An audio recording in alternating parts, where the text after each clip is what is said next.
Após o último horário de aula, o professor responsável anuncia que, no fim de semana, os alunos terão permissão para sair da academia, desde que avisem ao campus com antecedência. Kim Jua, sem perder tempo, vai informar que deseja sair. No caminho, ele é chamado de repente. Ei! Uma voz feminina o interrompe. Ele se vira e vê que é Mima, a garota que ele apelidou de Mima do AliExpress. Sem paciência, ele imediatamente pergunta: você também acha divertido ficar seguindo os outros e fazer pedidos egoístas? E, falando nisso, por que mandar bilhetes inúteis que não dizem absolutamente nada? Mima parece surpresa, mas Kim não dá espaço para hesitação. Ele insiste: fala logo o que você quer comigo ou cai fora, sua louca. A garota, visivelmente desconfortável, tenta dizer algo, mas só consegue gaguejar. Não é isso. Ela responde, com as bochechas vermelhas de vergonha. Kim Jua bufa, já perdendo a paciência. Se você não consegue falar, então por que veio até aqui? Mima, finalmente reunindo coragem, questiona com irritação. Por que você está me chamando de louca? Ele revira os olhos, como se não fosse óbvio. Porque só uma louca fica seguindo os outros e depois não consegue dizer o que quer. A verdade é que Mima estava intrigada com Kim Jua. Ela queria saber como ele conseguiu destruir um goblin usando uma espada fraca e sem magia. Para ela, isso era algo impossível para alguém sem grandes recursos ou status. Mas, mesmo com toda essa curiosidade, seu orgulho era grande demais para admitir. Pedir ajuda a um plebeu era impensável para uma nobre como ela. Quando finalmente parecia que ela iria conseguir dizer algo, a professora aparece e interrompe a cena. Vocês dois, o que estão fazendo aqui? Kim Jua, aliviado, aproveita a interrupção para escapar. Antes de ir, ele ainda provoca. Parece que você perdeu a oportunidade, sua louca. A professora, no entanto, se dirige a Kim. Sobre aquela aula em que você me desafiou na frente de todos. Não se preocupe, eu não fiquei com raiva. Na verdade, você abriu meus olhos para novas possibilidades, e por isso sou grata. Kim arqueia a sobrancelha, confuso. Grata? Por quê? Ela sorri e, inesperadamente, pega em seu braço. Quero que você seja meu assistente. Kim Jua recua imediatamente. Nem pensar. Não tenho tempo para isso. Apesar de sua recusa, a professora parece mais interessada do que nunca, enquanto Mima fica olhando à distância, frustrada por não ter conseguido dizer o que queria. À noite, já em seu quarto, Kim Jua decide focar em seus próprios objetivos. Ele liga o computador, mas usa o celular para pesquisar onde poderia vender os tesouros que encontrou no cofre misterioso. Ele descobre um mercado secreto, um lugar onde pessoas de todo o mundo realizam transações de itens valiosos e raros. Embora o mercado seja ilegal, o governo não interfere, já que foi criado por um guardião constelar, uma entidade de grande influência. No dia seguinte, Kim vai até o endereço do mercado, um café aparentemente abandonado.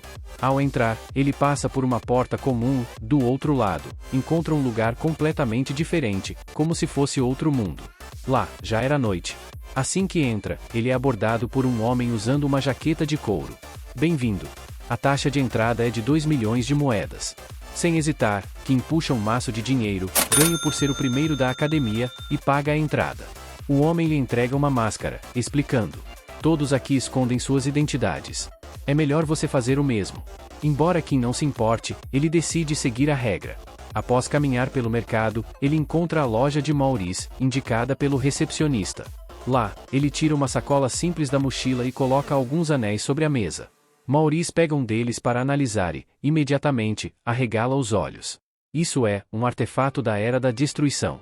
Ele exclama, chocado. Maurice verifica item por item, percebendo que todos são relíquias extremamente raras. Ele tenta manter a compostura, mas está visivelmente abalado. Onde você conseguiu isso? Ele pergunta. Kim Jua responde friamente. Achei que aqui não era lugar para fazer perguntas. Maurice concorda, mas é evidente que está intrigado. Ele explica que os itens são tão valiosos que seria melhor colocá-los em leilão, o que poderia levar semanas. No entanto, Kim insiste em vendê-los imediatamente. Após muita negociação, Maurice oferece uma quantia muito abaixo do valor de mercado, mas suficiente para Kim Jua, que aceita. Você é bem generoso, garoto. Esses itens poderiam valer até 10 vezes mais em um leilão, comenta Maurice. Kim, no entanto, não se importa. Ele só queria o dinheiro para continuar seus planos sem atrasos. De volta para casa, ele relaxa por um momento, mas sua tranquilidade é interrompida por uma ligação da professora, que conseguiu seu número sabe-se lá como. Kim, quero te convidar para almoçar amanhã. Olha, eu pago. Diz ela, animada. Kim não queria ir, mas a ideia de um almoço grátis o convenceu.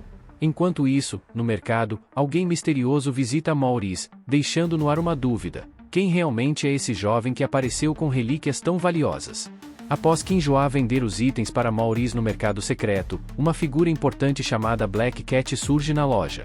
Black Cat é o verdadeiro administrador do mercado, representando uma constelação poderosa que é a verdadeira dona do lugar. Isso explica por que Maurice ficou tão abalado com a presença dele, já que os dois nunca haviam conversado diretamente, mesmo depois de anos atuando juntos no mercado. A razão para esse contato inesperado era o pedido de Maurice para participar de um leilão pela primeira vez em anos. Black Cat estava curioso para saber o que Maurice tinha para anunciar, já que ele geralmente não participava de eventos assim. Black Cat então examinou os anéis vendidos por Kim Joa. Ao vê-los, a constelação por trás de Black Cat entrou em êxtase. Esses itens eram tão valiosos que a constelação os queria para si imediatamente. Foi assim que Maurice perdeu os anéis naquela noite, algo que ele, com certeza, nunca esquecerá. No fim de semana, a professora que havia convidado Kim Joa para almoçar finalmente o encontrou. Ela ofereceu um banquete, pizza e uma porção generosa de macarrão com camarões, tudo para tentar convencê-lo a ser seu assistente. Kim, essa é uma oportunidade única, dizia ela, com entusiasmo. Não tô interessado, respondeu ele, sem nem pensar duas vezes. Enquanto qualquer outro aluno estaria encantado com a proposta, Kim Joa parecia ser a única pessoa no mundo que não se importava. A professora argumentou que poderia garantir uma bolsa de estudos para ele e até escreverem um artigo juntos. Desesperada, chegou a quase oferecer tudo para tentar convencê-lo. Kim, porém, permaneceu firme. Não, obrigado. Como último recurso, ela mencionou informações sobre Choi Aaron, tentando despertar o interesse dele. Ainda assim, ele recusou. Por que você é tão insistente? Perguntou ele, intrigado. A professora, então, explicou que seu rigor em sala de aula tinha um propósito. Ela acreditava que lidar com monstros era algo extremamente perigoso, que não podia ser tratado de forma leviana. Até os monstros mais fracos podem ser fatais. Essa é a verdade, disse ela, séria. Embora Kim Joa não tenha mudado de ideia, ficou satisfeito com a explicação e, claro, com a comida. Enquanto isso, em outra parte do mundo, o chefe da guilda True Story e líder da família Choi, Jeon Seak, estava reunido com seus dois filhos, o primogênito Choi Jingan e a filha Choi Aaron. Em 3 semanas, realizaremos um grande teste, anunciou Jeon Seak. Quem passar terá a chance de herdar o tesouro da família e se tornar o líder do clã. Quem falhar será eliminado da família. Os dois concordaram em participar, mas, após a reunião, Jingan provocou Aaron. Você não percebeu o que ele quis dizer, né? Aaron ficou em silêncio, incapaz de responder. Ele só está te deixando participar por formalidade. Como filha ilegítima, você não tem direito de ser a líder. O irmão ainda afirmou que tinha um contrato com uma constelação, algo que a colocava em desvantagem. Mesmo assim, Aaron, lembrando do sonho de sua mãe, prometeu para si mesma que venceria o teste e conquistaria a liberdade. De volta à academia, Aaron, pela primeira vez, abordou Kim Joa sem pedir diretamente para aprender esgrima. Vamos treinar hoje também? Perguntou ela. Kim respondeu com um sorriso. Agora você está pronta para aprender de verdade. Na sala de treinamento, ele começou ensinando o básico, como segurar corretamente uma espada.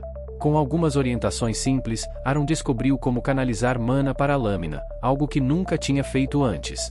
Em seguida, Kim pediu que ela atacasse com tudo o que tinha. Surpresa, Aaron começou a liberar raios ao redor de seu corpo, mostrando uma mobilidade impressionante. Apesar de seus ataques rápidos, Kim conseguiu defender-se facilmente. Nada mal. Agora tente concentrar magia em partes específicas do corpo para aumentar sua velocidade, orientou Kim. Depois de 1 hora de combate intenso, Aaron estava exausta, mas já via os resultados. Mesmo sem conseguir atingir Kim, ela sabia que estava mais forte do que nunca. Antes de terminar, Aaron pediu um duelo sério, mas Kim recusou, apenas para provocá-la. Para sua surpresa, desta vez ela aceitou a negativa sem insistir, algo incomum para alguém tão determinada. Se você acha que não é o momento, confio na sua palavra, disse ela, mostrando respeito ao mestre. Kim pensou consigo mesmo que, 300 anos atrás, Aaron teria potencial para ser uma de suas discípulas. Quando o treinamento acabou, Aaron mal conseguia ficar de pé. Seu corpo estava exausto, mas os resultados eram claros, ela já era muito mais forte do que no dia da cerimônia de abertura. Ainda assim, alcançar Ian parecia um sonho distante, ele estava em um nível completamente diferente. Antes de finalizar a sessão, Aaron insistiu em pedir um duelo sério com seu mestre. Para Ian, a ideia era interessante, ela tinha talento bruto e era divertido treiná-la. Ele chegou a pensar que, há 300 anos, Aaron teria potencial para ser discípula dele. Aaron pediu novamente pelo duelo, mas Ian, querendo provocá-la, respondeu que não estava interessado. Normalmente, isso faria com que ela insistisse ainda mais, mas, para sua surpresa, dessa vez ela aceitou a recusa sem discutir. Algo inesperado, já que Aaron era extremamente teimosa. Ela até comentou que, se ele não queria o duelo, provavelmente era porque não era o momento certo. Aaron decidiu seguir cada palavra de seu mestre à risca para se tornar mais forte. 2 semanas se passaram, e os alunos estavam reunidos para o aguardado teste bimestral. O instrutor principal explicou que o desafio seria um ataque a uma masmorra. As entradas foram programadas, e o número recomendado para cada grupo era de 8 pessoas. No entanto, os alunos eram livres para formar grupos maiores ou menores. Eles teriam 5 horas para completar suas masmorras de nível F+. Quem falhasse seria expulso, sem exceções, nem mesmo para os alunos de famílias nobres. Quando o tempo começou a contar, os alunos rapidamente formaram equipes para otimizar seus esforços. Alguns formaram grupos grandes, enquanto outros seguiram a recomendação e optaram por equipes de 8 pessoas. Ian, como sempre, manteve-se isolado, sem fazer amigos ou ser convidado para qualquer grupo. Aaron, igualmente sozinha, chamou a atenção de seu mestre, que perguntou o que ela faria. Com firmeza, ela respondeu que faria exatamente o que seu mestre ordenasse. Para Ian, isso não fazia muito sentido, mas ele apenas comentou que entraria sozinho. Aaron tomou isso como um objetivo e decidiu que ela também entraria sozinha. Um grupo de 7 pessoas chegou a convidá-la para completar a formação, mas ela recusou, anunciando que enfrentaria o desafio por conta própria. Isso chocou a todos, pois falhar significaria expulsão imediata. Mesmo assim, Aaron manteve sua decisão e entrou na masmorra sozinha. Na sala de monitoramento, os instrutores observavam e controlavam o ambiente das masmorras simuladas. O desempenho individual e coletivo dos alunos era avaliado em tempo real. Um dos professores elogiou o instrutor principal, que no passado era um lendário contratante com 99% de sucesso em suas missões. Enquanto os testes avançavam, o instrutor notou que a aluna Sam se destacava, liderando sua equipe de forma exemplar e acumulando pontos. Ele comentou que, se não fosse por sua derrota para Ian no primeiro dia, Sam teria uma reputação impecável. Quando decidiram procurar Ian nos registros, notaram algo estranho. Ele não aparecia em nenhuma transmissão. Curiosos, verificaram a lista de quem já havia completado o teste. Para sua surpresa, o nome de Ian estava lá, ele havia terminado a prova em apenas 23 minutos. Os professores imediatamente acessaram a gravação para entender como isso era possível. Sozinho, Ian demonstrou confiança e parecia inabalável, cortando tudo à sua frente como uma serra elétrica. 2 goblins gigantes tentaram atacá-lo, mas falharam miseravelmente, sendo derrotados com um único golpe cada. O chefe da masmorra, programado para testar os limites de um grupo de 8 alunos, foi eliminado com um único golpe de espada. Ian não apenas completou o teste no menor tempo, mas também saiu completamente ileso. Quando os outros alunos saíram das masmorras, estavam exaustos e feridos. Mesmo os melhores carregavam marcas da dificuldade do teste. Aaron também saiu, com alguns cortes na roupa, mas com o orgulho intacto. Ian, por outro lado, estava tão limpo quanto no início da prova. No resultado final, Ian ficou em primeiro lugar, Aaron em segundo, e Sam em terceiro. O instrutor ficou impressionado, mas também desconfiado sobre a influência de Ian em Aaron. Afinal, ela havia completado o teste sozinha, algo que ninguém esperava dela. Ainda assim, o fato de Ian ser tão excepcional continuava a intrigar a todos, inclusive os próprios professores. Uma leve suspeita rondava a mente de Rockdale, de outra turma, que resolveu checar a classificação da sala vizinha. O motivo? Conferir, com desgosto, que o protagonista estava no topo do ranking. No mesmo dia, ele encontra Desir, que havia acabado de chegar na Coreia. O encontro não poderia ser em outro lugar senão em um restaurante luxuoso. Desir, que viera do México com um único objetivo, eliminar o protagonista, comia como um animal, enquanto Rocco parecia claramente intimidado. Desir perguntou se estava autorizado a dar fim no protagonista. Rocco respondeu que a escolha era dele, mas que bastava dar uma lição naquele arrogante que ousou desdenhar de seu nome. Após negociarem os termos, Rocco ficou responsável por organizar o cenário perfeito em Valhalla para que Desir pudesse agir, incluindo envolver sua assistente contra a vontade dela. Uma semana depois, o protagonista solicitou outra autorização para sair do campus de Valhalla. Isso só foi permitido porque ele havia se saído muito bem no exame bimestral. Como há um limite de saídas por semestre, desta vez ele ia para Suan. Determinado a chegar ao destino, ele não esperava que alguém pudesse cruzar seu caminho simplesmente por capricho de ricos arrogantes. Um homem com um olhar insano bloqueou seu caminho e o cumprimentou como se já o conhecesse. O protagonista, educado, perguntou quem ele era, mas o lunático respondeu que isso não importava. O protagonista não era tolo, sabia que estava ali a convite de alguém misterioso e que o objetivo era eliminá-lo.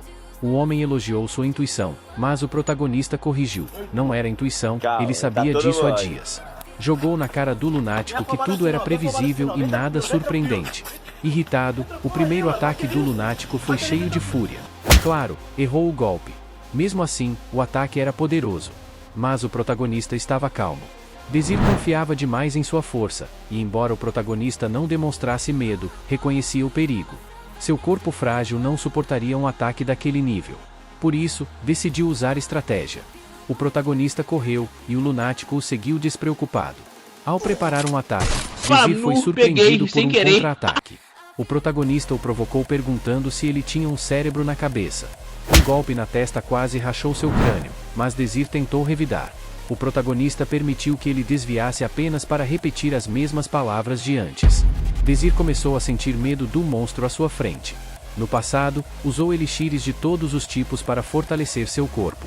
Aos 16 anos, tinha a força e resistência de um adulto, graças ao investimento de seus pais. No entanto, Desir os eliminou ao rejeitar seus planos de usá-lo como peça para ganhar prestígio familiar. Desde então, vivia de forma livre, sem problemas financeiros. Ao perceber que não estava à altura do protagonista, Desir tentou intimidá-lo perguntando qual elixir ele usava. O protagonista riu, dizendo que nunca faria algo tão lixo como aquilo.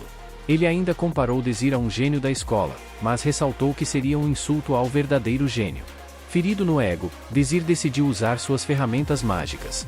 Com uma adaga destrutiva em mãos, perguntou as últimas palavras do protagonista.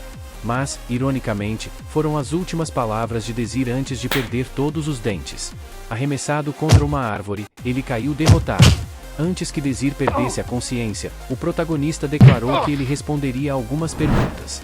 Desir, agora disposto a colaborar, revelou que Rocco Ventri era quem havia dado a ordem para matá-lo. Volta à academia, o protagonista arquitetou sua vingança. Gravou toda a conversa com Desir e enviou para um jornalista por meio de uma professora excêntrica. A notícia se espalhou, arruinando a reputação da família Ventri. O líder da família teve que se desculpar publicamente e prometeu investigar Rocco. Este, aterrorizado, foi forçado a voltar para a Inglaterra, deixando para trás apenas sua fúria impotente. No dia seguinte, Ayak foi até a sala dos professores para agradecer ao professor por ajudá-lo a encontrar um jornalista confiável. Como de costume, a professora tinha reações exageradas. "Quer ser meu assistente agora?", perguntou com esperança. "Não, droga", respondeu o protagonista, já acostumado às ideias absurdas dela. O motivo da visita era apenas agradecer e compartilhar informações sobre monstros, com a condição de ser dispensado das aulas naquele fim de semana. Enquanto isso, em um navio que levava prisioneiros para a torre-prisão, Des estava em silêncio, refletindo sobre como assumiria toda a culpa sozinho para proteger os Ventrix. Ele tinha certeza de que a família lhe retribuiria o favor em menos de 5 anos. Porém, para o mercenário, sua aposentadoria chegou mais cedo do que o esperado. Ele jamais abriria a boca novamente. Na mansão Ventrix, a líder da família estava furiosa ao receber Rock Jill. A vergonha que ele trouxe para o nome da família a deixava à beira de um colapso. Assim que ele chegou, Rock Jill e seu pai enfrentaram uma avalanche de críticas. Apenas a abertura da boca da líder fazia o rapaz suar frio. Ela o confrontou sobre suas ações irresponsáveis, que quase mancharam o legado dos Ventrix, e ameaçou expulsá-lo da família. Apesar das tentativas do pai em defendê-lo, a líder foi implacável. "Se você não concorda com a expulsão, então pode ir no lugar dele", declarou. Entre pai e filho, havia limites, e o homem acabou aceitando. Mesmo assim, a líder optou por não expulsar Rock Jill imediatamente. Por enquanto, ela pensou, ciente de que admitir publicamente o erro de um membro da família também poderia prejudicar a reputação dos Ventrix. No entanto, ordenou que o pai mantivesse o rapaz sob vigilância constante, agradecendo por sua compaixão. De volta à Academia Valhalla, Ayak recebeu a notícia de que a líder dos Ventrix estava vindo pessoalmente para pedir desculpas. A notícia deixou todos desconfiados. O professor explicou: os Ventrix doaram milhões para a academia, são os maiores financiadores daqui. Você entende o que isso significa, certo? Apesar de ser apenas um adolescente, Ayak sabia exatamente o que estava por vir e concordou em receber a líder. Adélia, a líder dos Ventrix, chegou com uma presença imponente e elegante. Após se apresentar de maneira refinada, ela pediu desculpas pelo incidente com Des. O protagonista respondeu de forma educada, mas não parecia impressionado. Ao tentar abordar Rock Jill, Ayak a interrompeu, dizendo que isso não importava mais, já que ela havia declarado publicamente que ele não tinha envolvimento. Nesse momento, Adélia revelou suas verdadeiras intenções. Ela queria que Ayak ajudasse a limpar a imagem dos Ventrix perante a opinião pública. Ofereceu tudo o que podia: dinheiro, apoio político e até acesso às melhores guildas da Coreia. Mas o protagonista, desconfiado, pediu confirmação. Tudo o que preciso fazer é uma declaração, e tudo acaba. Após a confirmação, ele jogou a verdade na cara dela. Vocês estão tão desesperados que cruzaram o continente para me subornar. Isso é patético. Irritado com a tentativa de minimizar a situação, ele rejeitou a oferta. Eu não preciso de nada disso. A melhor recompensa é ver a vergonha que Rock Jill trouxe marcada na história da família Ventrix. Adélia perdeu o controle. Queria matá-lo ali mesmo, mas ele permaneceu firme. Você acha que eu vou me curvar para você? Não tenho sangue nobre, mas não sou um covarde. Furiosa, ela mostrou seu lado mais sombrio, chamando-o de lixo arrogante e ameaçando acabar com ele. Com toda a sua autoridade, Adélia tentava intimidar o protagonista, mas ele não demonstrava um pingo de medo. Confiante, Ayak lançou um desafio direto. Pode tentar a sorte. Ele era esperto e logo apontou que, depois de toda a encenação dos Ventrix, negando o envolvimento de Rockdale, gastando rios de dinheiro e fazendo ofertas exorbitantes, matá-lo ali seria a última coisa que Adélia teria coragem de fazer. Explodindo de raiva, ela teve que admitir internamente que ele tinha razão. Ainda assim, a líder dos Ventrix não se conteve. Você vai se arrepender desse dia. Mas Ayak, implacável, retrucou. Todos os Ventrix falam muito, deve ser algo de família. Até mesmo Bar, o espírito que habitava sua espada, questionou se era realmente necessário provocar alguém tão perigoso. No entanto, para Ayak, pessoas que se acham superiores e exigem reverência são as que ele mais despreza, o mesmo motivo pelo qual odiava Bar há 300 anos. Essa ameaça só reforçou a determinação de Ayak. Ele prometeu que enfrentaria qualquer um que tentasse colocá-lo em coleiras nessa era também. Após essa declaração de guerra, ele foi ao estádio de treinamento da academia, mas, ao chegar na porta, encontrou uma cena inesperada. Choyaron, sua discípula, estava sendo intimidada por seu irmão mais velho, alguém que nem mesmo era aluno da academia, mas estava lá para pressioná-la. Ele queria que Aaron desistisse de disputar a liderança da família. Você não tem chance de sobreviver se me desafiar, declarou ele com arrogância, dizendo que não queria humilhá-la na frente de todos. Aaron, mesmo relutante, se recusava a desistir. Porém, antes que ela pudesse reagir, Ayak interferiu, chamando o irmão dela de alguém sem talento. A provocação deixou o rapaz perplexo. Quem você pensa que é? Ele perguntou, furioso. Só alguém que odeia ver outro nobre arrogante se gabando de sua posição, respondeu Ayak, expulsando o intruso da academia e declarando que invadir a instituição para exigir algo de um aluno era inaceitável. Ele ainda perguntou para Aaron se ela concordava, ao que ela respondeu com um animado sim. Sua fofura era capaz de cegar qualquer um. O irmão, furioso, ameaçou resolver tudo durante as provas de seleção e foi embora. Aaron agradeceu ao mestre por sua ajuda, mas para Ayak aquilo não era nada. Agora vamos treinar, disse ele, mas Aaron o interrompeu, reclamando que tinha concordado com ele antes, mas estava planejando dizer outra coisa. Curioso, ele perguntou o que era, mas, alguns dias depois, Ayak começou a buscar suas anotações antigas, que continham ensinamentos sobre como superar as limitações de seu corpo atual. Ele sabia que precisaria disso para destruir uma certa família nobre e arrogante. Enquanto isso, o dia da seleção do novo líder da família Choi finalmente chegou. Sendo uma das famílias mais influentes, o evento atraiu vários repórteres.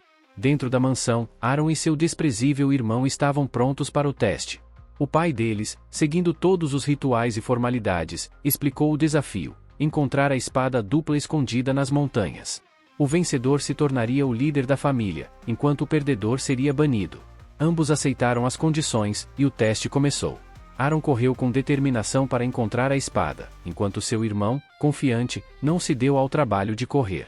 Ele planejava deixar que ela encontrasse a espada para, em seguida, tomá-la dela e vencer sem esforço. Dias antes, após ser humilhado por Ayak, o irmão de Aaron recebeu uma ligação de alguém exigindo que ele recuperasse a espada dupla rapidamente e a entregasse. Aparentemente, havia um acordo para ele roubar a espada em troca de um contrato com uma constelação mais poderosa. Aaron, por sua vez, usava uma técnica ensinada por Ayak para rastrear a energia mágica da espada no ambiente.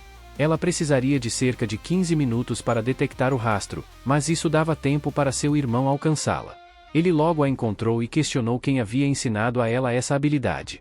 Meu mestre, respondeu Aaron, referindo-se a Ayak. Ele havia ensinado controle mágico avançado durante as aulas de esgrima, algo que a família nunca se preocupou em ensinar a ela. Desde o início, Ayak percebeu, pelo olhar de Aaron, o motivo de seu despreparo. Ele se dedicou a ajudá-la a dominar a energia mágica de todo o seu corpo e, assim, rastrear energia no ambiente com mais precisão. Na primeira tentativa, ela já conseguiu sentir humana ao redor, localizando objetos mágicos próximos e economizando sua própria energia. Com cada lição, Aaron ficava mais impressionada e talvez até começasse a sentir algo mais por seu mestre além de gratidão. O irmão, lembrando desse mestre, não conseguiu esconder seu desprezo. Aquele ninguém que ousou me insultar? Um lixo sem nome e fraco. Mas Aaron não tolerou a ofensa ao único que havia se dedicado a treiná-la. Ele é muito mais forte do que nós dois juntos e merece respeito. Mesmo assim, o irmão ignorou suas palavras e partiu para o ataque. Em outra ocasião, Aaron jamais teria conseguido bloquear, mas agora era diferente.